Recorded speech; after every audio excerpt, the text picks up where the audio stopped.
نام صدیق صداقت کا پتہ دیتا ہے، جام الفت کا محبت کا پلا دیتا ہے، مغفرت اس کے مقدر پہ کیوں نہ ہو نازاں کہ جہاں ابو بکر پر جو الٹا دیتا ہے۔ احمدہ ونصلی علی رسولہ الکریم، اما بعد فاعوذ باللہ من الشیطان الرجیم، بسم اللہ الرحمن الرحیم۔ ثانی اثنین اذ ہما فی الغار قال النبی صلی اللہ علیہ وسلم افضل البشر بعد الانبیاء او کما قال علیہ السلام، صدق اللہ العظیم۔ جب تک یہ زمانے کی تقدیر رہے گی، جب تک یہ زمانے کی تقدیر رہے گی، ہر حال میں صدیق کی توقیر رہے گی۔ قرآن کی آیات میں زندہ ہے ابو بکر، تا ابد تو قرآن کی تفسیر رہے گی۔ ہر دور کے سچے ہیں ابو بکر کے نوکر، ہر دور کے کذاب پہ شمشیر رہے گی۔ تارک کے لبوں پر ہے صدیق کا نعرہ، دشمن کے صدا ہاتھ میں زنجیر رہے گی۔ سامعین محترم اور معزز علماء اکرام، السلام علیکم ورحمۃ اللہ وبرکاتہ۔ آج کی میری گفتگو کا عنوان بہت ہی مقدس و مطہر ہے۔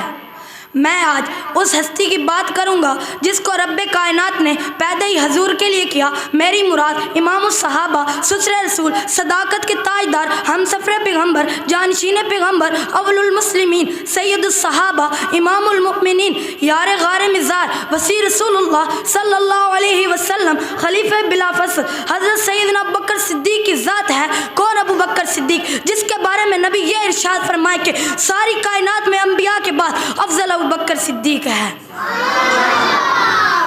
بیاں ہو کس زبان سے مرتبہ صدیق اکبر کا، بیاں ہو کس زبان سے مرتبہ صدیق اکبر کا، ہے یار غار محبوب خدا صدیق اکبر کا۔ رسول اور انبیاء کے بعد جو افضل ہو عالم سے، یہ عالم میں ہے کس کا مرتبہ صدیق اکبر کا۔ نبی اور خدا کا مدح گو صدیق اکبر ہے، نبی صدیق اکبر کا، خدا صدیق اکبر کا۔ سامعین محترم، کون ابو بکر صدیق؟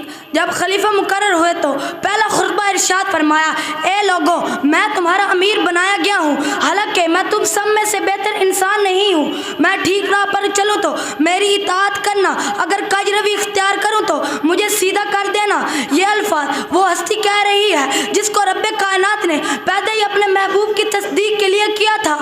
کون ابو بکر صدیق؟ جس نے ہر چیز حضور پر لٹا دی۔ لیکن آج افسوس سے یہ بات کہنا پڑ رہی ہے کہ آج بھی لوگ حضرت ابوبکر صدیق کے ایمان کے منکر ہیں۔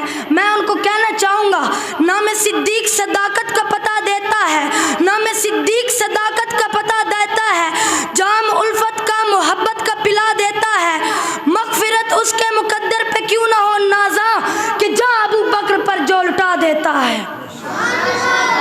کر دے انکار نبوت کا ابو جہل اگر، کر دے انکار نبوت کا ابو جہل اگر، تو صدیق اس کو بھی دو چار سنا دیتا ہے۔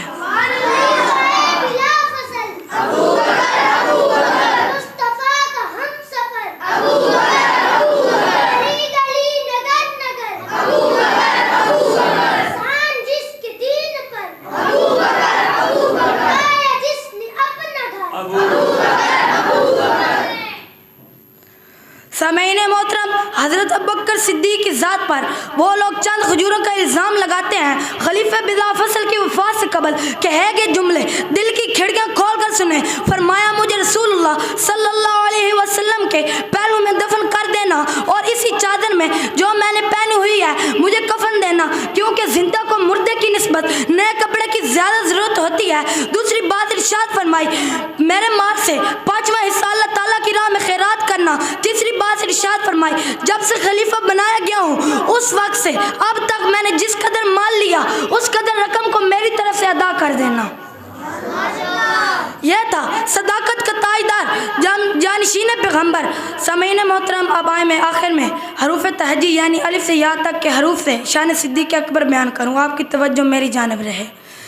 الف نے کہا امام الصحابہ ابو بکر، با نے کہا بتوں کے آگے نہ جھکنے والا ابو بکر، تا نے کہا تابع سنت ابو بکر، سا نے کہا ثابت قدم رہنے والا ابو بکر، جیم نے کہا جذبہ جہاد سے سرشار ابو بکر، ہاں نے کہا حسن صحابہ بکر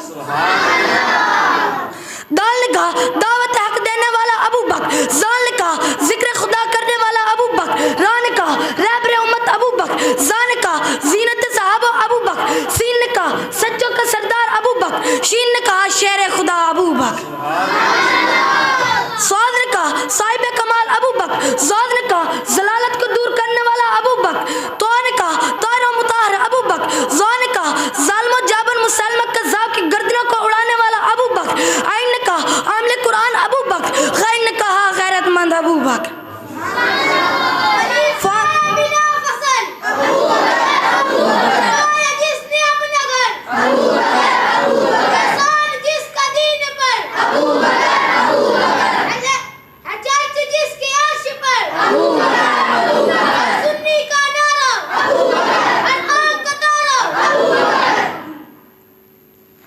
فا نے کہا جناب فاطمہ الزہرا کی شادی کا پہلا گواہ ابو بکر، کاف نے کہا قاری قرآن ابو بکر، کاف نے کہا قاری قرآن ابو بکر، کاف نے کہا کونو مع الصادقین ابو بکر، لام نے کہا لا الہ کی صدائے لگانے والا ابو بکر، میم نے کہا مصلی رسول کا امام ابو بکر، نون نے کہا نبوت کو کندھوں پر اٹھانے والا ابو بکر، وا نے کہا ولیوں کا سردار ابو بکر، ہا نے کہا ہدایت یافتہ ابو بکر، آخر میں یا نے پکار کر کہا ہے یار غار مزار ابو بکر۔